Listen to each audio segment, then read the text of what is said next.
very nice to be here. I'm Rod. I'm from Wales.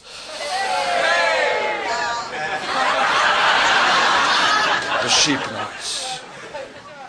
You thought you'd do a little sheep noise, did you, madam?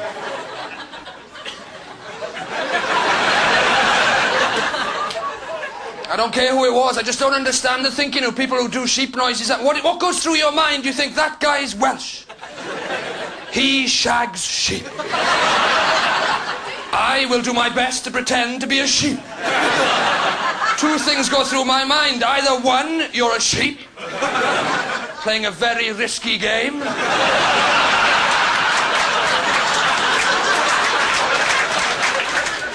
Or two, you're an Englishman pretending to be a sheep, which in many ways is a much riskier game. Would you not agree?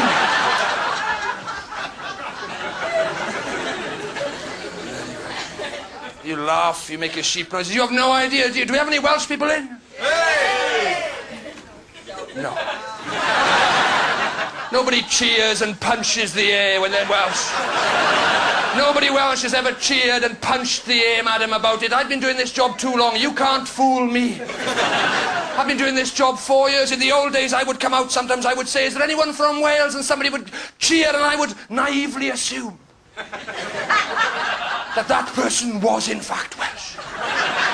That was a long time ago. I've since learned my lesson. I now realise that when I'm from Wales, I say I'm from Wales, people from other countries cheer because they're not Welsh. It's almost involuntary, or spontaneous. It just bursts out. It's relief. I come out and say I'm from Wales. Somebody goes, yes! I say, are you Welsh? No, mate, you are. You have no idea how tough it is. You have no idea, do you? Look, you have no... I was 8 before I realised you could take a cagoule off, madam.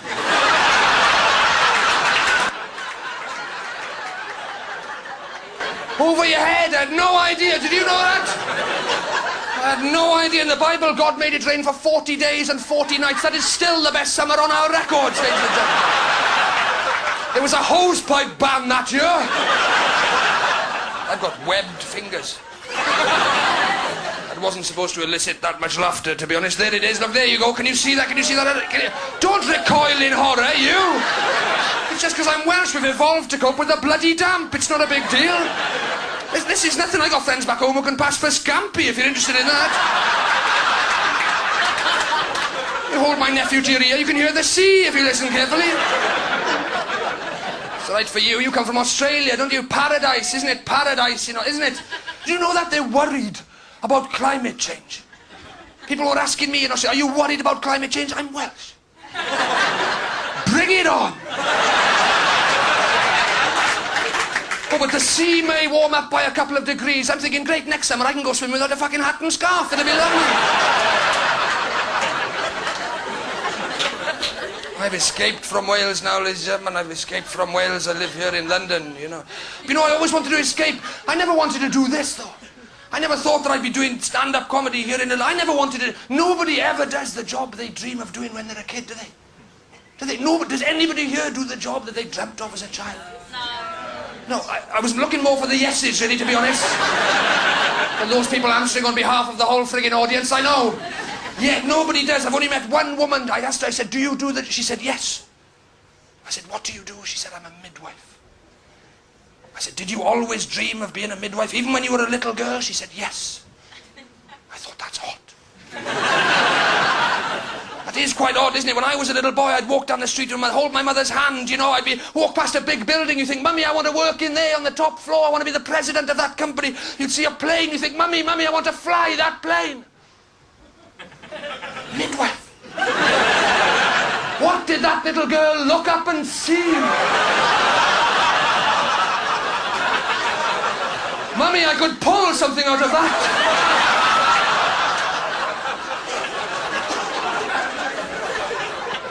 I wanted to join the Navy. That's what I wanted to do, actually, if I'm truthful. I wanted to join the Navy when I was a little boy. I always thought I'd escape from Wales, see the world like my granddad, join the Navy, go somewhere drier.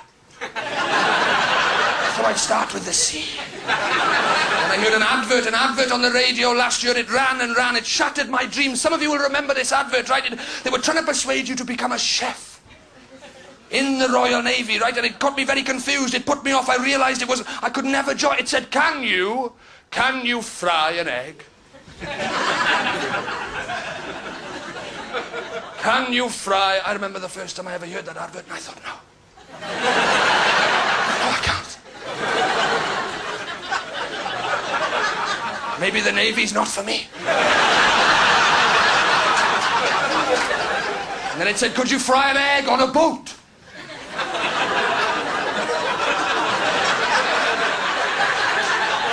I thought, no. Then it said, could you fry an egg on a boat in a storm? I thought, no. I thought, to be honest, you're not making this any easier. In some ways, it's getting more difficult to fry this fucking egg of yours. In fact, maybe you're talking to the wrong person. Maybe you're looking for somebody who said yes to the first question.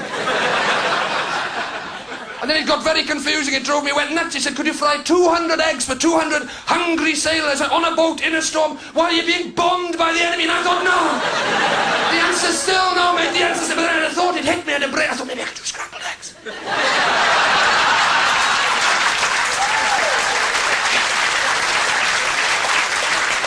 Well, let's face it, they've practically made themselves by this point. I thought, is anybody going to mind? Is anyone really going to mind if I bring out scrambled eggs instead of fried eggs tonight? You know, there's a battle going on. Is the Navy going to kick off if I suddenly slight change to the menu? It's scrambled eggs instead of fried eggs. Is everybody going to go mad if I bring out I thought, come to think of it, maybe this isn't the best time to be thinking about dinner at all.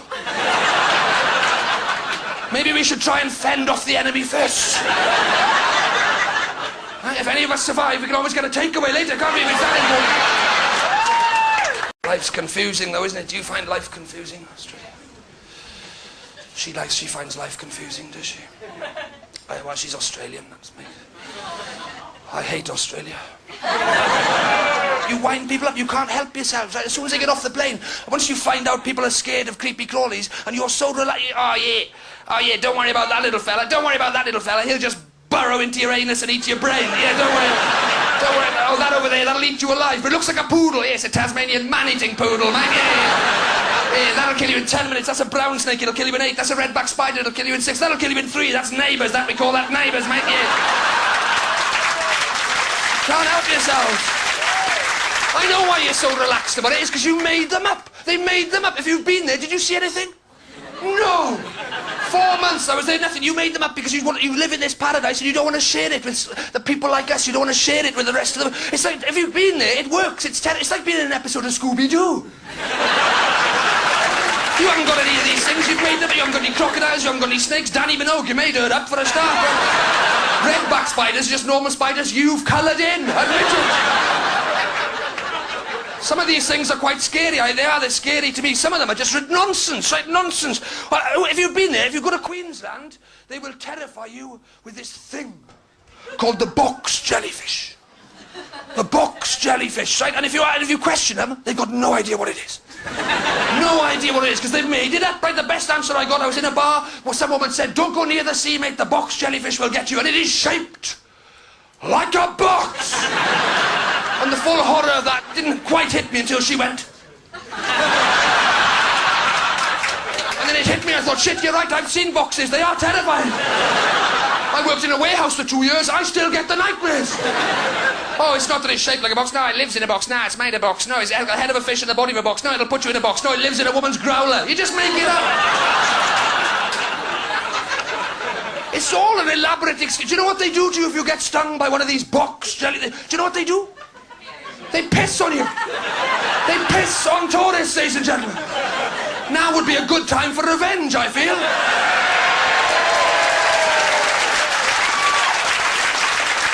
At this point in the show, many people here are desperate. Stop pissing on tourists. How many of you have seen somebody struggling down by Buckingham Palace with a map and thought, I know what's needed here? I'll knock this American to the floor and squat in his face. That's what I'll do, yes. Haven't you got Savlon in Australia? What's wrong with you? What are you going to do if I get bitten by a snake? Shit in my eye? I got no idea.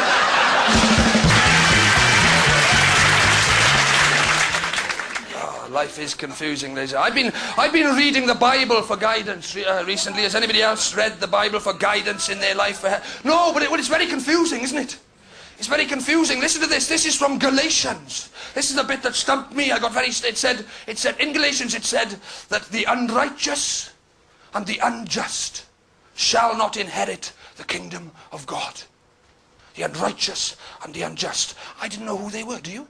I've got no idea who they are, but if you read Galatians, it says that they are drunkards, the jealous, the angry, sexual perverts, the immorals, fornicators, sodomites, or those with a party spirit. We're all fucked. Read that list back, rearrange it a bit, had a party, got drunk, got jealous, got angry, had impure thoughts, and fornicated and sodomized. That's a night out for you, what's it, isn't it? It's a grey area, that's my point. Some of these things, don't you think, like some of these, sodomy, fair enough. No, you're either in or you're out. But sexual pervert, that's a grey area, isn't it? Sexual pervert. Who here considers themselves a sexual pervert? You do, did you nod there, sir? Were you nodding at that? You consider yourself a sexual pervert? Do you? Do you? A little bit. So it's an occasional thing, is it? It just comes out of you. See, do we have any couples in? Where are you? You a couple there, you two? Madam, would you consider him to be a sexual pervert? Sometimes.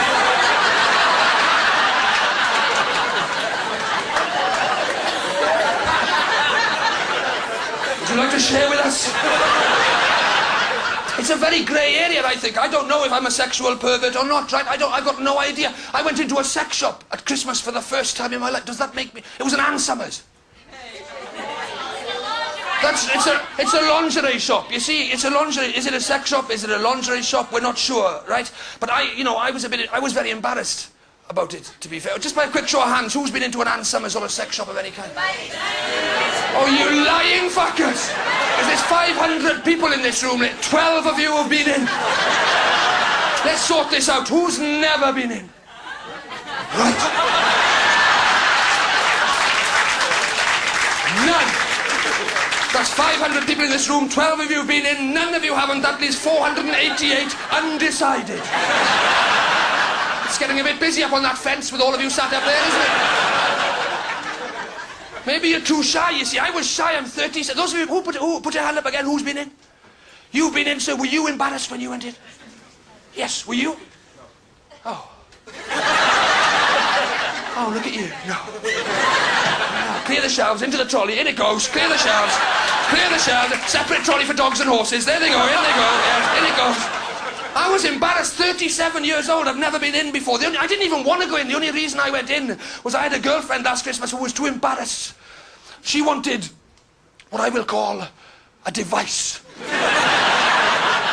She was too embarrassed to go in and get it, so she sent me on an errand. I've never been so embarrassed, man. I've never been in 37 years. I head down. This is how I did it. Head down, straight to the display. I didn't want to be bothered by any shop assistants. You got your head down, you don't catch anybody's eye. Embarrassed, right? But the problem is they overtrain the staff. They overtrain the staff. This little girl, she was 18, she looked 12. She was probably 18 to work in it. She bounded up to me full of confidence. Youngster, she said, "Can I help you?" I panicked. I said, "No, it'll go down on its own in a second." I panicked. She said, "That's not what I meant, that's not what I meant. I meant, can I offer you any assistance choosing a device for your... Can I offer you any assistance?" I thought, "No, please go away, just leave me." She wouldn't shut it. She started recommending her personal favourites. You'd have been embarrassed at that, surely. Recommending her, "Oh, get her this one, this one will make her come in 2 minutes, this one will make her orgasm in a minute, this is a new one, this will get her there in 30 seconds, and 30, she's after an orgasm, not the land speed record, let's all go. Oh, get her this one, this will really tickle her clitory thingy, it'll really get in there, oh, this one will tickle her bottom as well. Oh, get her this one, you like this one, you put this one on." I was like, whoa, whoa, whoa, whoa, whoa, whoa. I'm not putting anything on, to come down here, I'm to get this thing, I'm to take it home, I'm logistics. These are sex toys, by the way, right? I hope you appreciate that. This is an 18-year-old. I'm 37 years old. These are sex toys. I can't take advice from an 18-year-old about sex toys. Normal toys, fair enough. She's got stuff to say about Kaplunk. I'll listen, right? The best playing surface for Jenga. I'm all ears, right? But I can't take advice from sex toys. We went out. Have you been out to the back? If you go to the back, have you been out to the back of a sex shop? Because it goes a bit weird, doesn't it? The atmosphere changes. Do you not agree? It goes a bit weird. It goes a bit dark and a bit dingy, a bit seedy, yes. And there's water running down the walls, and it goes a bit... It is. And that's where they have the leathers and the shackles and the chains and the whips and the handcuffs. She said, have you thought about whipping your girlfriend, sir? Have you thought about chaining her up? What about handcuffing her to the bed and then whip her? I was like, no, I haven't. We get on pretty well. Surely I should give her a verbal warning before I beat the crap out of her anyway. 3 strikes and you're out would be reasonable, wouldn't it? I said, don't get me wrong, she can be a bit irritating at times. I refused to drive her to yoga once, that's as far as I've gone. Every shop in the world has little things by the till, rubbish you don't need, doesn't it, to encourage you to make that little extra purchase. You didn't go in there for this thing, but you always buy it. In Ann Summers, they've got weird little, horrible little chocolate willies. I bought 2. I bought a matching pair of chocolate. I haven't even got a mantelpiece. I don't know what the hell was going through my mind. Edible knickers, have you seen those? Edible knickers. I bought 3 pairs. I had 2 of them on the bus on the way home. It had been a long day. I'd only had a sandwich from Pret a Manger. I was starving. At one point I said, I'm not having that pair. Somebody's had a bite out of those in the shop. She said, they're crotchless knickers, you idiot. She asked me the most embarrassing question I've ever been asked in my life. 37 years old, for the first time, standing in front of all this weird, wonderful array of ladies. She asked me, I think she thought I wanted to upgrade, you see. Because there's a big range, isn't it? There's a big old range there, you see, and I didn't know how big... I think she thought I wanted... She said to me, what are you using at the moment? Which particular one of these beauties, which particular one are you using, which one are you stimulating your, which particular model? I was like, I'm Welsh, I'm still whacking it with a shoe. That's what you do in Wales, you get the biggest shoe you can find, it's probably your dad's, and just hope you hit something relevant. That's what you do, hope you hit something with some feeling in it, that's what you've got to do. It's a big old area, isn't it? It's a big area to get through, and it's all a crumpled mess, you've got to whack it flat. That's what you've got to do. It's like a map, you've got to whack it flat before you can see where you're going, haven't you? It's true. We don't know what we're looking for, do we? It's notoriously difficult to find the old glittery thingy. It's notoriously difficult to find. I remember do you remember the first time you found one, Chad? Because I remember, for boys, you know, 17 years old, 18 years old, and you find your first one. Don't you? I found my first glittery... Well, it wasn't mine, it was hers, but you know what I'm saying? It's not finders keepers, is it? You've got to give it back at the end of the evening, haven't you, of course? But I found it, I was so excited. We've all been there, haven't we? You're so excited, you can't wait to tell your friends, to brag about it. And then I was so worried about losing it again, I trapped it under a glass. See, does that make me a sexual pervert? I'm not sure, you see, this is the point. It's back to the Bible, this is the point. It's very difficult to live by the Bible. Look at you, scum. No, not my words, God's. Have you read Deuteronomy? No, you're wearing trousers. Have you read Deuteronomy? No, clearly not. Do you know what the Lord says in Deuteronomy? He says, women shall not wear garments that pertaineth unto a man. For all that do so are an abomination unto the Lord thy God. How do you feel now? You're an abomination. That's what you are. You're an abomination. That's what you are. Get a skirt on. God wants you in a mini, all right? Yes. He wants to see a little bit of flesh, all right? He's a leg man, essentially. God is a leg man, okay? That's what you do from that. Then there's the 10 Commandments. Does anybody here live by the 10 Commandments? It's very difficult, you know. Do you know what they say in the 10 Commandments? It says, do not dishonor your parents. That's one of them. Do not... That's a laugh, isn't it? They fucking started it. My parents switched me. Yeah, I was 1 day old, you read about it all the time. 1 day old in the maternity ward, there's all those other babies lined up. You know, I wouldn't have minded if they'd taken one of them. In the end, they took a vase.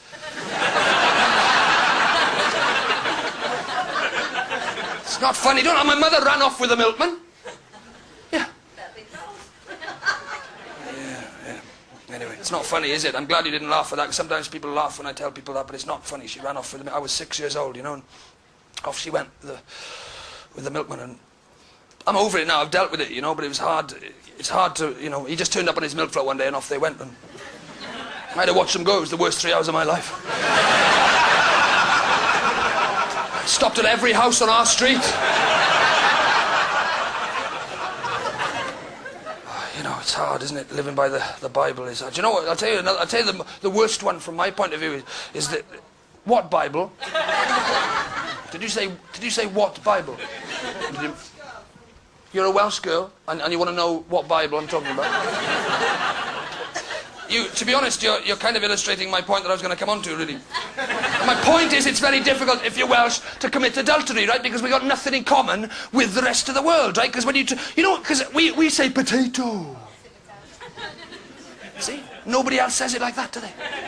Because when you meet somebody, and you do that thing, don't you? You want to know if this is the one. You want to know if you're compatible, if this is the one, your partner for life. So you meet them and you say potato.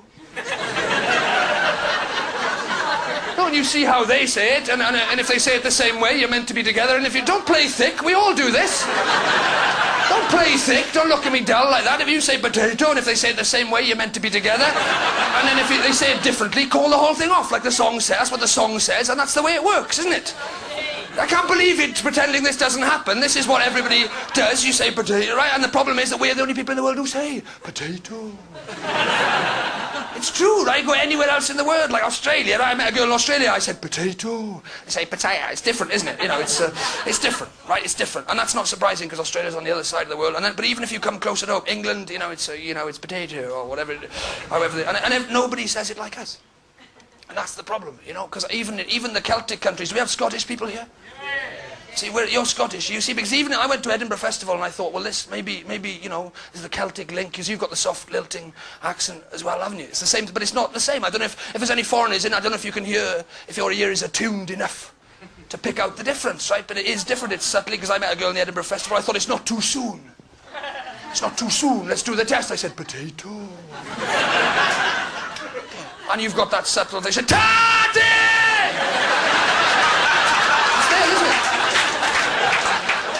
I'm not making that up. The difference is there, isn't it? It's subtle. It's subtle, but it is there, No, it is there. It's there. I'm not making that up. It is there, And then you go, Ireland, a Celtic country again, soft, lilting accent. You think it would work there? I met a girl in Dublin, hopeless. I said, potato. Yeah, she went fucking nuts. She tore my flat apart looking for the thing. She was... Don't be hiding it from me. Don't be hiding it from me. Ladies and gentlemen, that's my time. Thank you very, very much. I'm Rod Gilbert. Good night.